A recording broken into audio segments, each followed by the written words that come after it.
একজন দাসী যে কাঁপিয়ে দিয়েছিল পুরো রাজসিংহাসন। প্রাচীন এক রাজ্য যেখানে ভালোবাসা ছিল নিষিদ্ধ আর কামনাই ছিল ক্ষমতার আসল অস্ত্র। এক রাজকুমারী, এক দাসী আর এক রাজা একই গল্পে জড়িয়ে পড়েছিল তিনটি জীবন। একটা ভুল দৃষ্টি, একটা অপমান, আর সেখান থেকেই শুরু হয় এক ভয়ঙ্কর প্রতিশোধ। ঈর্ষা, আকর্ষণ, বিশ্বাসঘাতকতা, ভালোবাসা নাকি প্রতারণা? কে ব্যবহার করছিল কাকে, দাসী নাকি রাজা?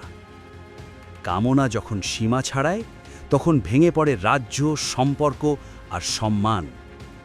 একজন মানুষ যার জন্য রাজা ভুলে গিয়েছিল নিজের সিংহাসনের দায়িত্ব, শেষটা কেউ কল্পনাও করতে পারবে না। পুরো গল্প জানতে এখনই চ্যানেলে ফুল ভিডিও দেখুন।